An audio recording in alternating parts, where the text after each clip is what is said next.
Why do you want to do an MBA? And you already have a professional qualification. So what value do you think MBA will add? I feel my CA has almost made me the person I have. I'm not undermining the degree at all. That I feel an MBA allows you to, instead of going in the depth, go to the width of a subject. One major issue I found was that I'm not undermining CA at all. Why did you say that? Did we ask that question? It is the best degree in commerce that anyone can have.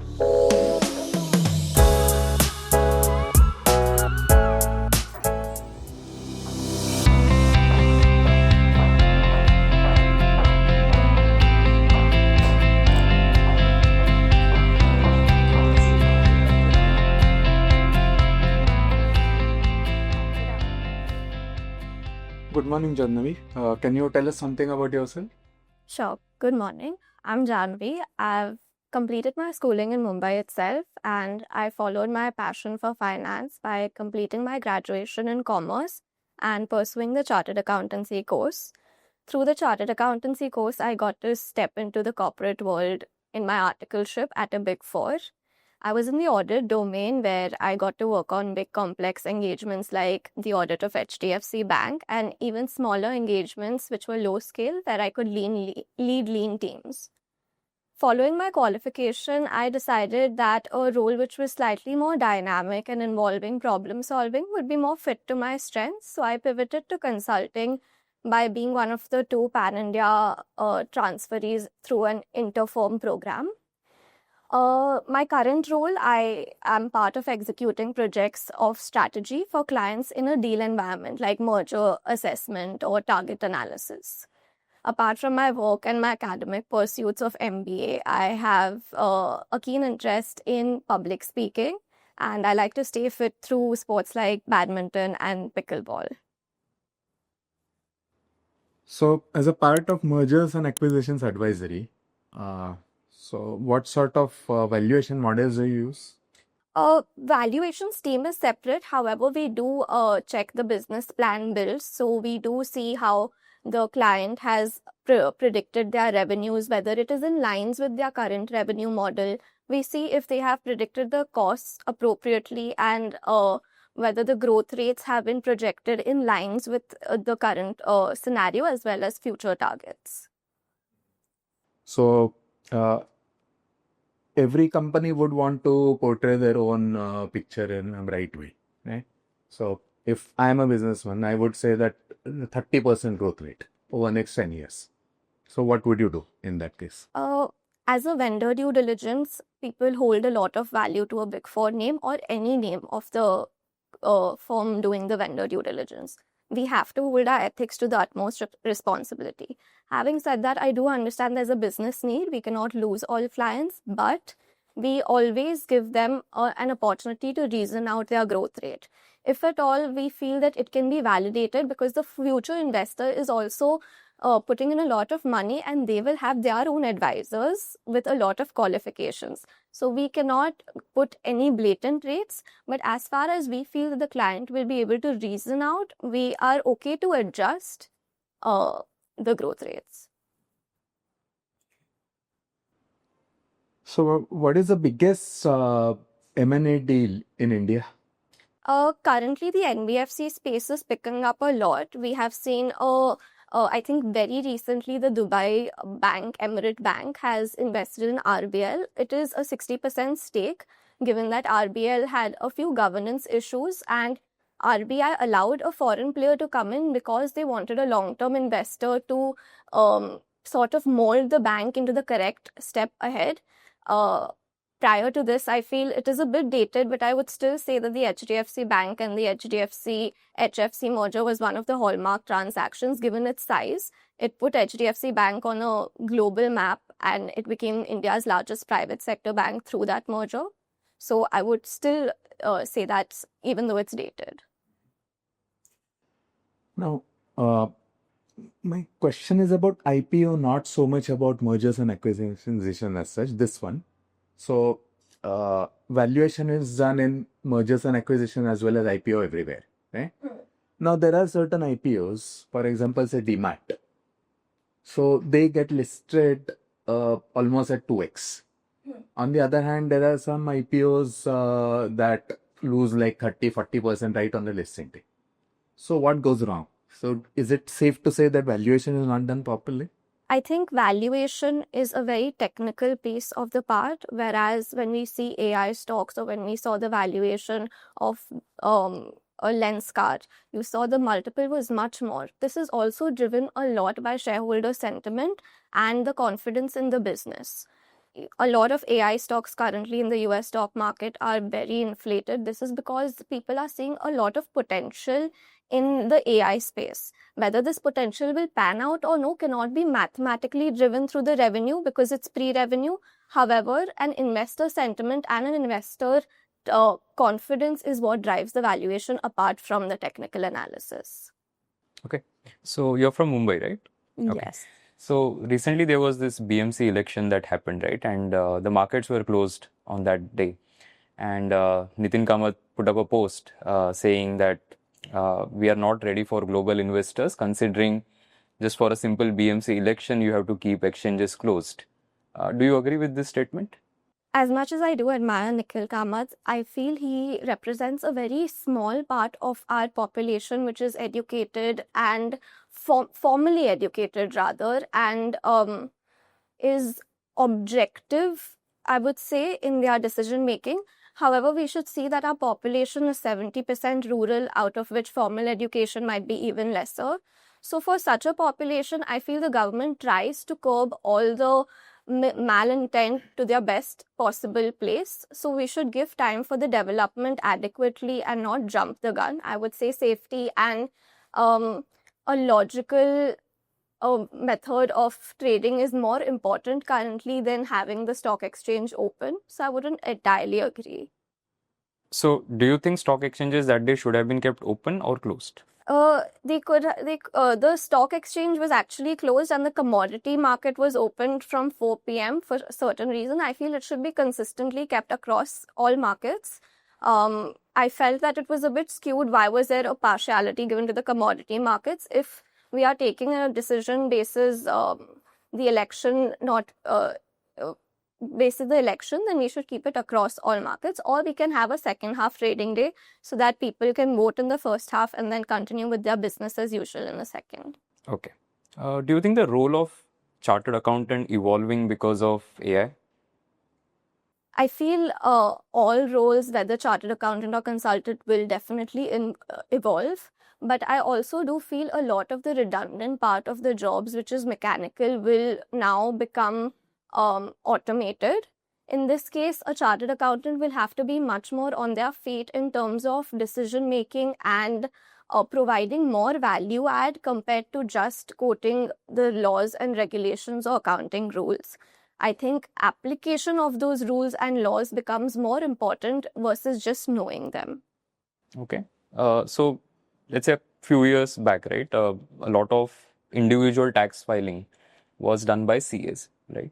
But now people have AI, people of course have a lot of other help. There are companies that are aggregators and all of that.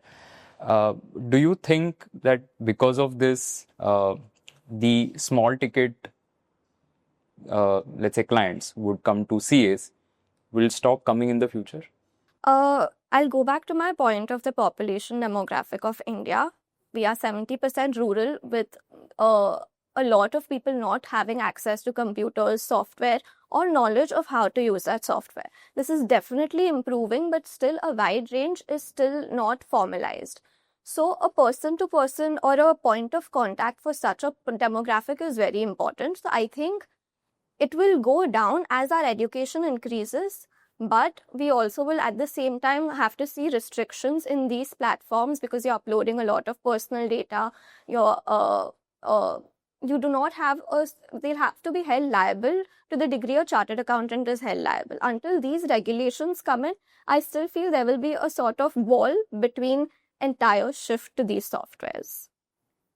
Why do you want to do an MBA? Considering you're already in a very good position at this point of time and you already have a professional qualification. So what value do you think MBA will add? I feel my CA has almost made me the person I have. I'm not undermining the degree at all. The technical proficiency and the exposure that I've gotten during my audits have helped me immensely during my current role.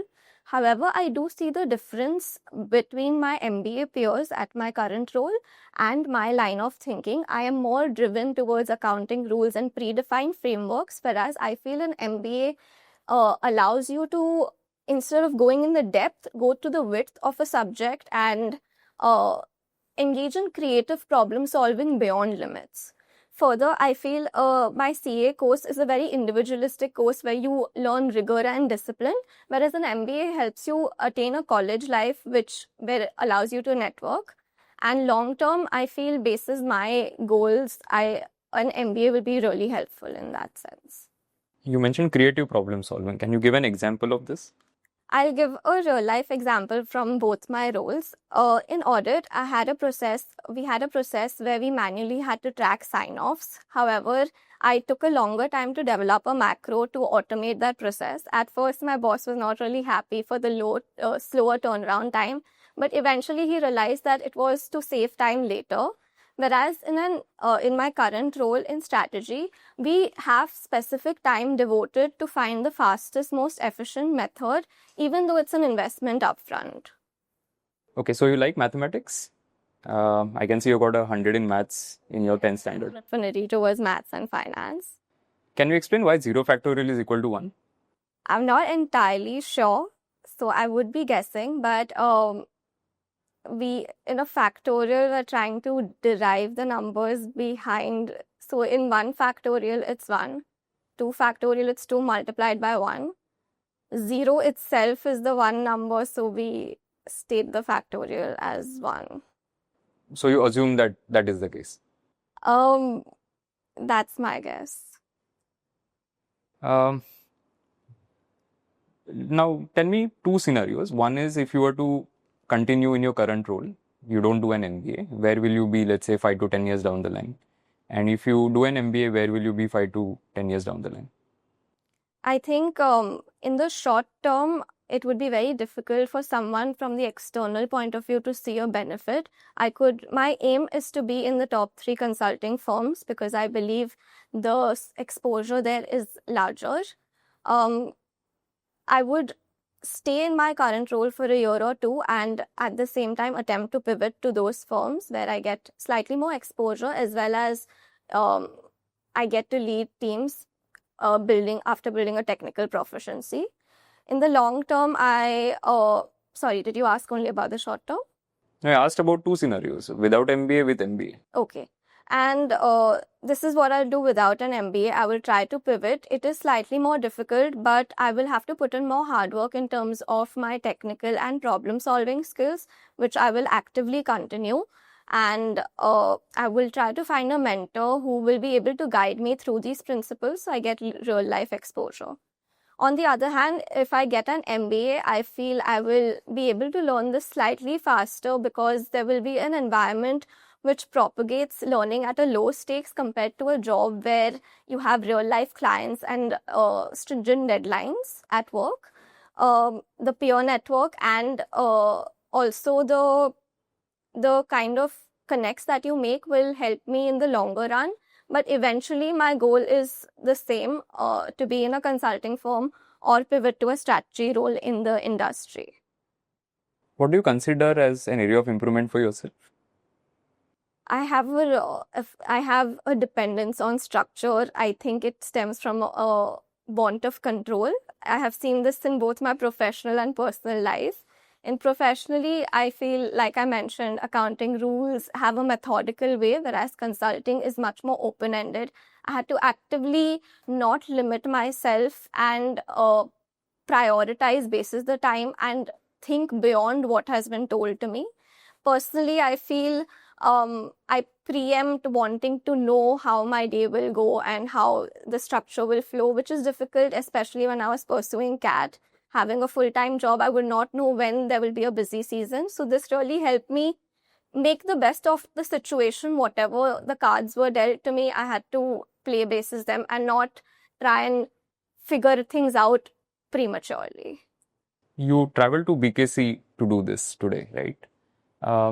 BKC has a last mile connectivity issue. So, of course, there is a metro now, there's underground metro. The last mile connectivity is a huge problem. So, how do you solve that as a consultant? Okay.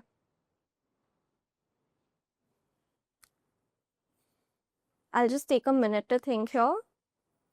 So we definitely have the underground metro, which is connecting South Bombay with BKC, and it goes all the way till RA, which means Andheri, Marol, the east side of Andheri. So we have this whole line sorted. Apart from this, we have the connector to Chembur, Mulund, and the central line. So I'm seeing a big drop in the connectivity with harbour. Even through personal experiences, I know people take a road route which gets really congested during the office hours. So I think the main problem I'm seeing is the western line. At least South Bombay is covered. You can always go till Andheri and then shift to west of Andheri, and you have connectivity that way currently. I would first tackle the problem statement of the harbour line, which is towards Vashi. And since that is only being done by road, I will say that a capital investment is required in that line. A more short-term solution should be a phased deployment of employees basis their time schedule from each company. If there is the local government body can promote more buses, or even private players like City Flow can be deployed at a greater frequency so that the traffic is divided better. Do you think that is practical? I definitely think that City Flow... No, you said offices adjusting shift timings and all of that. Do you think that is practical? I think it depends on the nature of the offices. Here, if that will be divided into two sorts of offices, one which have a time-bound period versus one which have a more flexible timing. So depending on that, I'll have to segregate and come up with a better solution. So what are your expectations on the budget? I definitely think with the Make in India policy that has been pushed in few industrial areas like semiconductors and even in rare earth minerals, given the political situation, I'll go one by one. So semiconductor policy and manufacturing in India is positioning India as a great option for a China +1 alternative amidst the political struggle. We will be a great diplomatic option for people who do not want to get stuck in the China-US war. So pushing on that will help position India better. Secondly, on the rare earth minerals, we have capabilities to mine. That will be a part of the budget investment. We can join hands with Japan for mining, because currently China has a monopolistic hold on the rare earths, which is used in upcoming industries like EV and AI. Next, we will be seeing an inflow in AI as well, given the current scenario, but I don't know how much will that benefit given our development and lack of data centers in India. So you're very keen on finance, right? So what is Black-Scholes model? Black-Scholes model is a valuation model for options. An option is a financial instrument where the purchaser will have the option to exercise whether they will go ahead with that financial transaction or not. Black-Scholes helps to derive the value that I get from getting an option at day zero. So what are some of the assumptions of the model? Assumption is that there will be only two, if I say that there will be only two scenarios, one is a plus 10% and one is a minus 10%, and going ahead, I will split that into further two scenarios. So my base first split is only basis two options. So what is the difference between Sharpe ratio and Trenor's ratio? I will have to revise that. Okay. Just a question. So you, of course, you are aware of a lot of things when it comes to finance. And particularly if you look at the financial inclusion in India, there are sections of the society, they are marginalized in that sense. Let's talk about women, for example. A lot of them don't have control in terms of what is happening with respect to the investments that, let's say, the male person in the relationship is doing. So what do you think should be done to include or involve a lot of women so that they become financially more aware and they are able to manage their own finances? I definitely think the situation is improving in the past 1 to 2 years. Given the NBFCs that we are seeing, we have specific products for females, and these have a lower default rate because women form a community and they have a responsibility internally within that group. So microfinance institutions and non-banking financial institutions have provided greater loans to women, and these have panned out good for their loan book. Further, I think formalized education, I already think we are undermining the amount of business sense that rural women have, but a formalized education and a sense of independence would really help in making women understand the need for their own literature and not just handing all the command to their counterparts. I think we are done. Thank you. So, Jahnavi, your interview is over. I'll begin with the feedback. So, how do you think it went? I think I could work more on the technical bit and frame my answers a bit better and have a little more confidence. So, before I begin with the feedback, just one definite point about your body language. Most of the times you were like this. So, see if you could be a little more relaxed. Yeah. You know, because otherwise it gives the impression as if you are tensed. And in case you are tense, they might go for stress interview to tense you even more. Right? So, what is the first question that we ask you? Tell us about yourself. So, why do you think we asked that question? Firstly, to know the candidate as well as to shape where the interview will go ahead. So, do you think you did a good job on that? No, it was very skewed to my professional life, I feel. No, so that's not a problem because considering your background and the fact that you're a CA and you're already working with KPMG, right? So that was not a major issue. The major issue was that your real strengths were not very well articulated. In the strengths, in the sense, I'm not talking about strengths and weakness point of view. Your strong points in your profile. Okay. That you're working with KPMG and what is it that you do. You mentioned that little bit, and that too came too late in the introduction. Okay. So initially you mentioned that I did schooling from Mumbai. Then I did graduation in commerce because I was interested in finance. Then I went for CA and all. So it doesn't have to be chronological in order. High impact course. And moreover, considering your background, you should spend more time on what is it that you do. Okay. What is your exact role? Because the moment you mention M&A, the very first thought I had was you must be working in valuation. Got it. So that is why I ask you questions on valuation. Right. Right? But that is not what you do. Correct. Right? So let that thing come out well.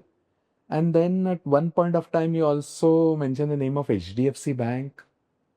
So just see whether you're allowed to mention the name of the client. The transaction is over and Already it's public over. news. We are okay. So that is not a problem. I didn't mention for confidentiality reasons, at least in a public domain, but I think in the actual interview, I'll be comfortable saying that. Okay. Then I found issue with couple of your answers. You know, on 2 occasions you mentioned India is 70% rural, and one question was about Nikhil Kamath and what he said that should we keep stock market close on BMC election day. So what was the question? That was from the point of view of institutional investors. Understood. So from the point of view of foreign institutional investors and others, because of local election, should we keep stock market closed? Okay. And what was your answer? India is 70% rural. So question was asking something and your answer was going completely tangential. Understood. On that. Right? Similarly, when sir asked about the role of CA in the with the advent of artificial intelligence and all. So will people go to CA for tax filing and all? Again, India is 70% rural. Fine, nobody is denying that. But how many of them actually file income tax returns? Right. How many of them actually have to go to a CA for that? So if the number is not significant, then that has got no relevance at all. Yeah. Okay? So just see to it that answer is keeping pace with what is being asked. Right? Then when he asks a question, why you need MBA? Because you are already working in such a role that many student post MBA aspire get into this kind of role. You are already working there. So why do you need MBA? Right? So there, one major issue I found was that I am not undermining CA at all. Why did you say that? Did we ask that question? Did we question that? So that indicates that somehow you are uncomfortable. No, you're a CA. Right? It is the best degree in commerce that anyone can have. So don't even bring this point of undermining CA. Got it. Right? And the answer that you gave, the way you were hinting towards that is because I am a CA, I have the depth in accounting, auditing, and taxation and things like that. Now MBA will give me breadth. That idea is fine. But again, CA is more individualist. Shouldn't. Understood. So don't mention anything that can be taken negatively. Right? And overall about your communication skill, I mean, no problem as such in communication skill, but have more energy and enthusiasm while speaking. Yeah. Has anyone given you this feedback? Not yet. I think I'm a little more tense since it's the first round of the interviews, but I'll surely take that. No, because again, it all depends on the interpretation of the interviewer. Yeah. And they have only 15-20 minutes to really judge a candidate. Yes. And if you don't appear eager to get in there, then there could be a problem. Because, and moreover, because of your background, you're already working in such a good organization, in such a good role. Right. So you're not really serious. You're just come here to examine, chala to chala, nahi to nahi. That's not what you're in for, right? Yeah. So you should appear more enthusiastic and more eager to get in. Sure. Right?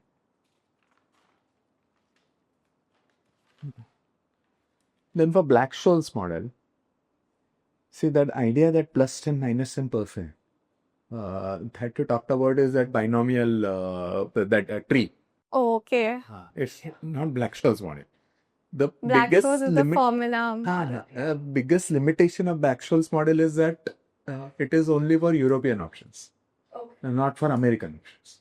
Although in India, American options are no longer traded, but still. And again, volatility is assumed to be constant.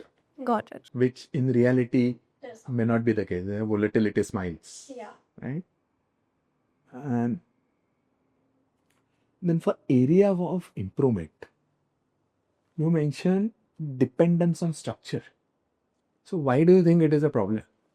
Excessive dependence does not let a person be flexible basis their situation. You need to adapt because all the time things will not go as per the plan. Mm-hmm. Okay, so you could have mentioned the same things slightly in a better way. Okay. Right? So, because dependence on the structure, because typically we school professors like structure, right? In any time. And if you say that it is an area of improvement for it, that could be a problem. Then another point, when sir asked about what should you do to increase awareness among women of financial education. So what their husbands are doing for investment and other things. So that was the question. What answer you gave? Microfinance. I wanted to give the context that I think there has been improvement, but I get it diverted the answer. It got diverted and later you mentioned that point. Yeah. But it came too late. Understood. So in case they lose interest in your answer, they may not even hear the real crux. And considering your background, definitely love professors from finance sitting there in your panel. And don't be surprised if professor who is originally a chartered accountant sitting there. So they might ask for some accounting standards and things like that. You know, some AS 47 and whatever. You know it better. So be prepared with all that. So if you don't know the technicalities like Sharpe ratio, Trimmer ratio, that may not hurt you so much. But if you struggle on the answers for accounting centers, that could be problematic. So, of course, Girish has given a very comprehensive feedback. I'll just add a little bit. See, overall, of course, you have a very strong profile, right? So, I'm pretty sure you will convert most of the calls that you're going to get, right? Couple of things is, one is you mentioned creative problem solving. I asked you about what is creative problem solving, and you said something about automation and writing a macro. That's not very creative, right? So, it's not necessary that you come up with an answer immediately. So for a lot of questions, it felt as if you have prepared an answer. Understood. So even something like why do you want to do an MBA? The answer sounded as if you have rehearsed it multiple times. So give yourself that room to think at a couple of places and then start responding, right? You don't have to respond every single time very, very quickly. Understood.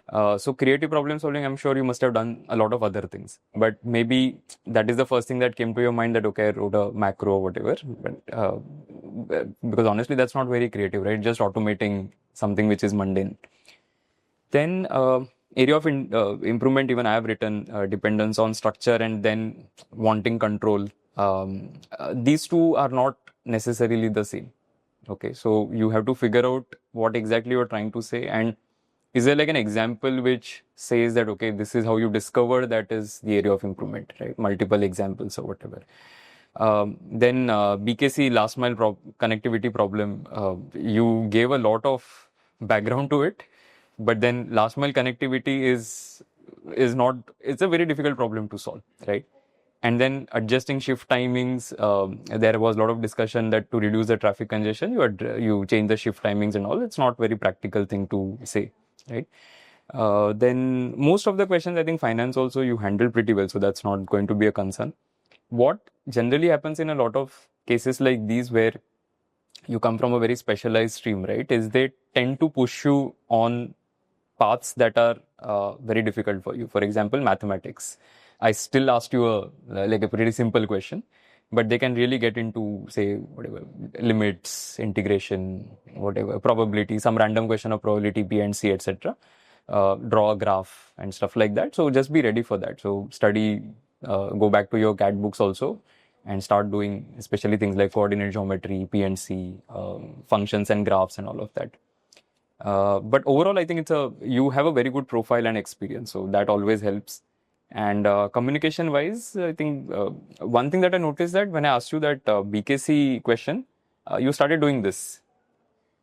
Okay, so just be mindful of those things. Otherwise, it's pretty fine. I didn't notice any major issue as such on that front. Okay. All right. And then when you're talking about the macro, the redundant part of the job can be automated. Probably you meant to say routine. Yeah. It's not redundant. If it is redundant, it wouldn't be there. And then a commodity market.